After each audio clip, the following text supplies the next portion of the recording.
The aliens would soon realize that melting Earth's ice caps was the worst mistake they ever made.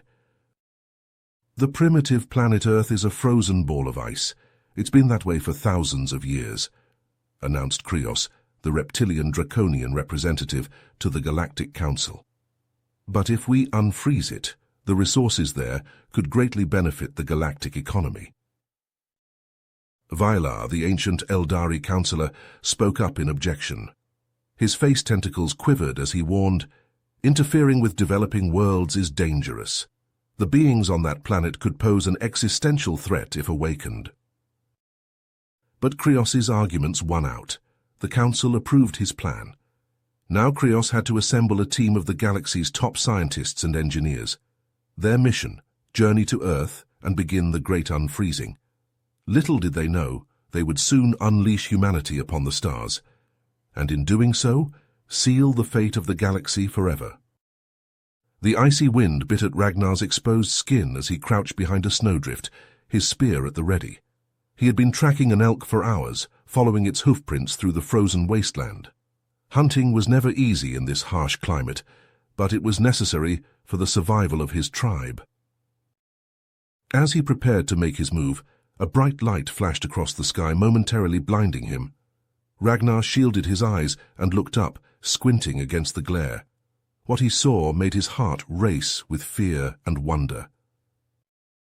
A massive metallic object was descending from the heavens, trailing flames and smoke behind it.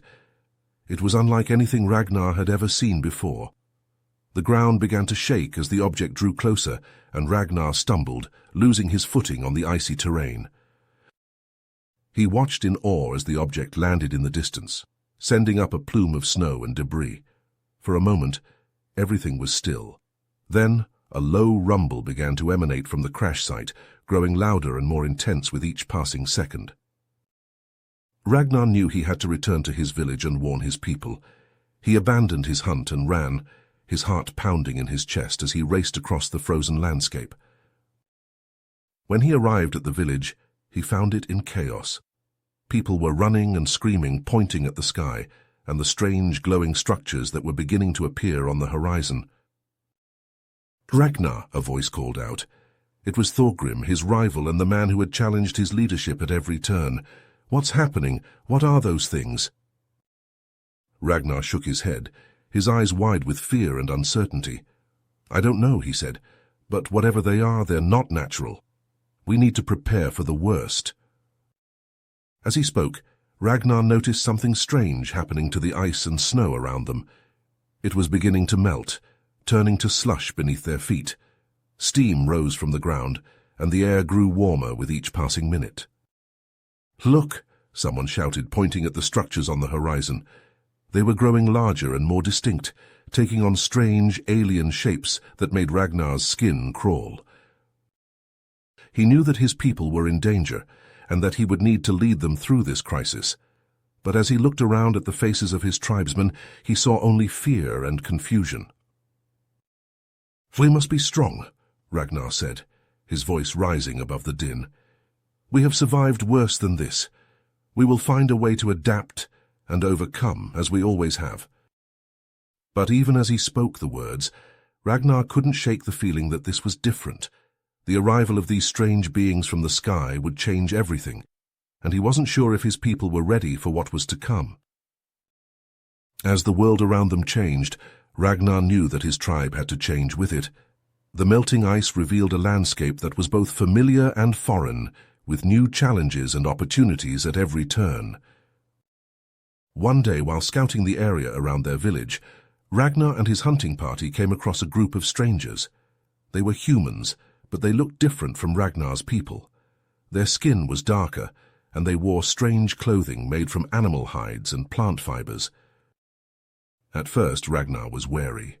He had never encountered other humans before, and he didn't know if they could be trusted.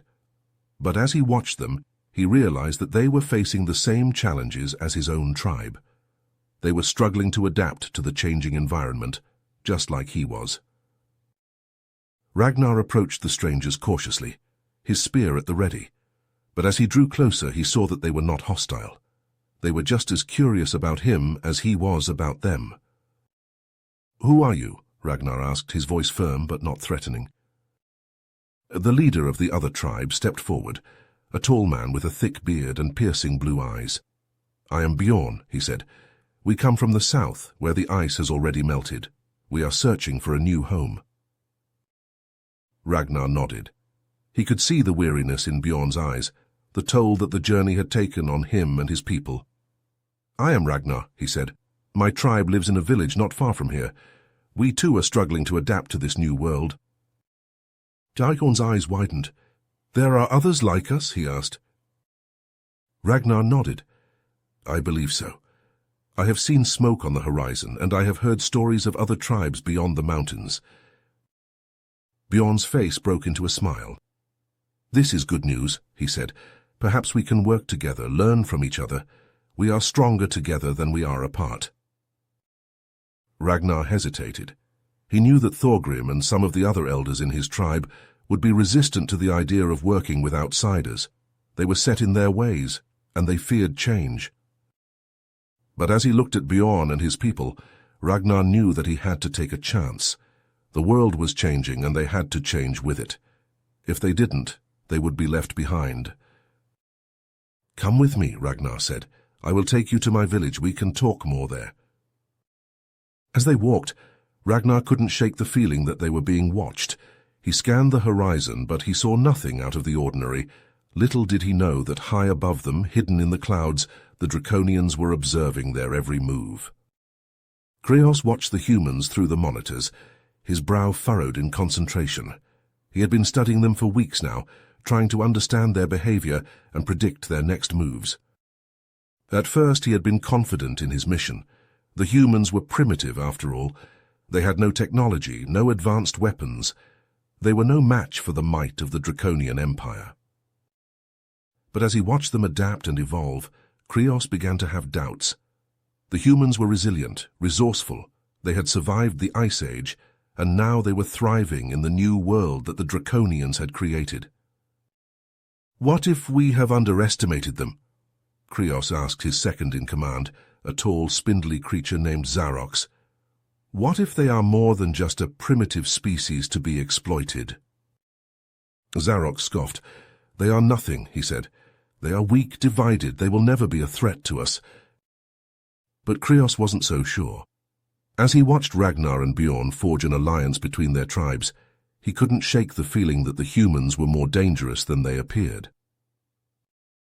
Ragnar stood atop a hill, surveying the bustling settlement below. In just a few short years, he had managed to unite several tribes under his banner, forging a new civilization from the ashes of the old world. It hadn't been easy, but through a combination of diplomacy, strategy, and sheer force of will, he had brought them together. At the heart of the settlement stood a towering structure, built from the remnants of the Draconians' technology. Ragnar and his people had scavenged what they could from the alien outposts, learning to use their tools and weapons. Some of the more ingenious members of the tribe had even managed to reverse engineer some of the technology, creating new machines and devices that made life easier and more efficient. But as Ragnar looked out over his domain, he couldn't shake the feeling that something was wrong.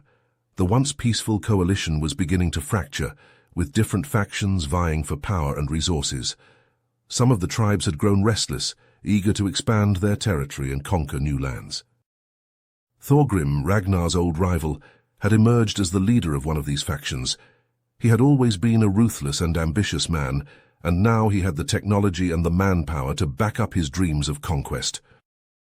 Ragnar had tried to reason with him, to find a peaceful solution to their differences, but Thorgrim was beyond reason. He had declared war on Ragnar's people, and now the two factions were locked in a bloody and destructive conflict. As the sound of battle echoed in the distance, Ragnar heard footsteps behind him. He turned to see Bjorn, his old friend and ally, approaching. Ragnar, Bjorn said, his voice grave, the scouts have returned. Thorgrim's forces are on the move. They'll be here by nightfall. Ragnar nodded, his jaw clenched. Then we must prepare. Gather the warriors and fortify the defenses. We'll show Thorgrim that we're not to be trifled with. Bjorn hesitated. Ragnar, there's something else. The scouts reported seeing strange lights in the sky, and they heard a sound like thunder. They think the Draconians have returned. Ragnar's eyes widened. He had always known that the Draconians were watching them, studying their every move, but he had never imagined that they would intervene directly. "If the Draconians have returned, then we must be cautious," Ragnar said. "We don't know their intentions or what they're capable of, but we can't let that distract us from the task at hand. Thorgrim is our immediate threat, and we must deal with him first."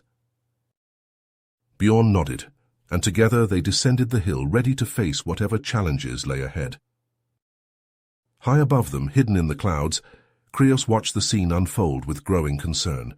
He had always known that the humans were unpredictable, but he had never imagined that they would become so aggressive and expansionist so quickly.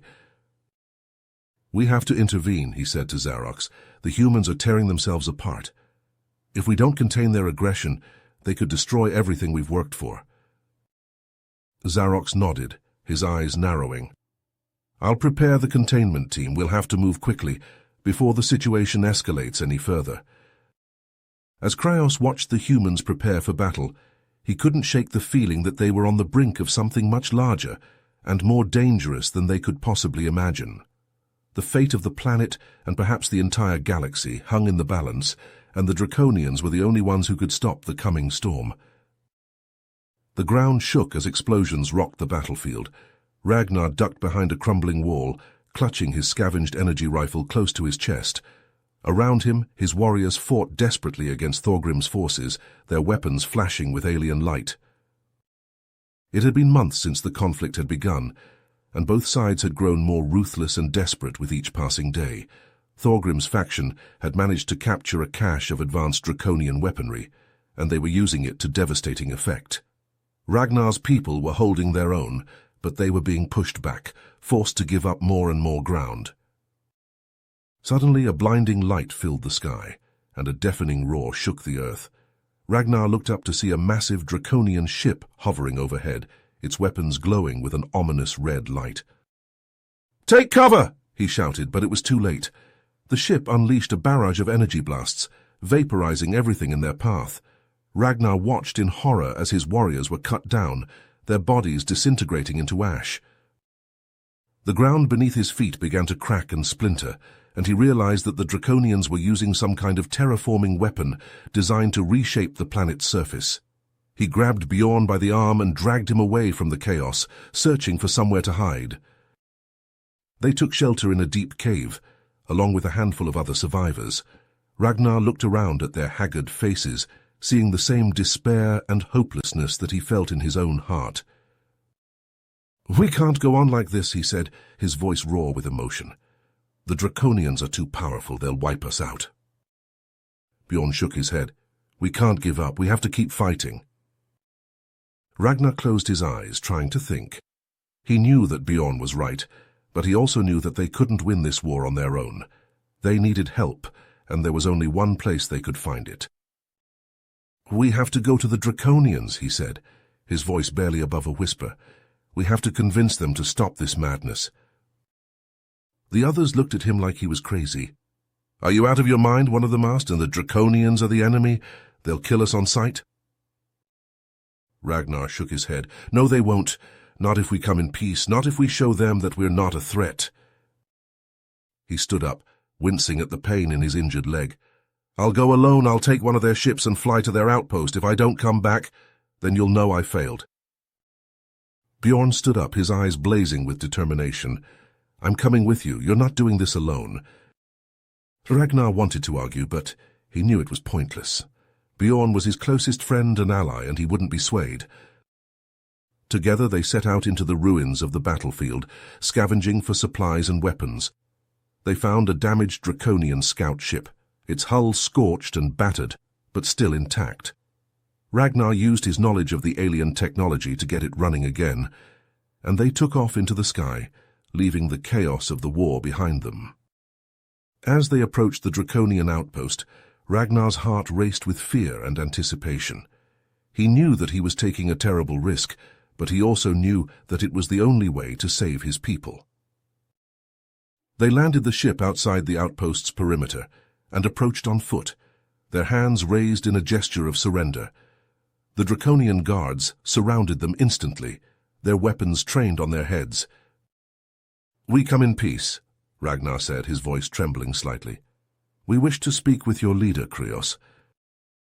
The guards hesitated, clearly unsure of what to do. Finally, one of them nodded and led them inside, keeping his weapon pointed at their backs. They were brought before Krios in his command center, a vast chamber filled with glowing screens and pulsing machinery. The alien leader regarded them with cold, calculating eyes, his expression unreadable. "Why have you come here, human?" he asked, his voice a low, guttural rumble. "Do you wish to surrender?" Ragnar shook his head. "No. We wish to negotiate a truce between our people. This war is pointless, and it will only lead to more death and destruction." Krios's eyes narrowed. "And why should I trust you? Your kind has proven to be violent and unpredictable. You are a threat to the galaxy." Ragnar met his gaze unflinchingly. "We are not a threat. We are survivors, just like you. We have fought and bled to protect our people, just as you have. But we cannot go on like this. If we continue to fight, we will destroy each other and everything we have built." He took a step forward, his voice growing stronger. "I am willing to lay down my weapons and work with you to find a peaceful solution. I am willing to share our knowledge and resources to help you understand our ways. And in return, I ask only that you stop this war and allow us to live in peace." Krios was silent for a long moment, his expression unreadable. Finally, he spoke. "You are brave, human. And perhaps you're right. This war has gone on for too long, and it has cost us all dearly." He turned to his guards. "Lower your weapons. We will negotiate with the humans." Ragnar felt a surge of relief and hope wash over him. He had done it. He had convinced the Draconians to give peace a chance. Over the next few days, Ragnar and Krios worked tirelessly to hammer out the details of the truce. It wasn't easy, and there were many points of contention and disagreement, but in the end, they managed to find common ground, and a new era of peace and cooperation began. Ragnar returned to his people as a hero, hailed as the savior who had brought an end to the war. He worked to rebuild their shattered civilization, using the knowledge and technology he had gained from the Draconians to create a new, more advanced society. And as for the Draconians, they too learned from their experience with the humans. They vowed to be more cautious in their dealings with primitive worlds, to approach them with respect and understanding, rather than arrogance and aggression. Together the two races began to explore the stars, sharing their knowledge and resources to build a brighter future for all. And though there would be many challenges and obstacles along the way, they faced them united, as allies and friends. You have reached the end of the story. If you enjoyed this story and want to support us, please leave a like and subscribe to our channel, and for every comment that says 88, I will heart every single one of them. Thank you for your time.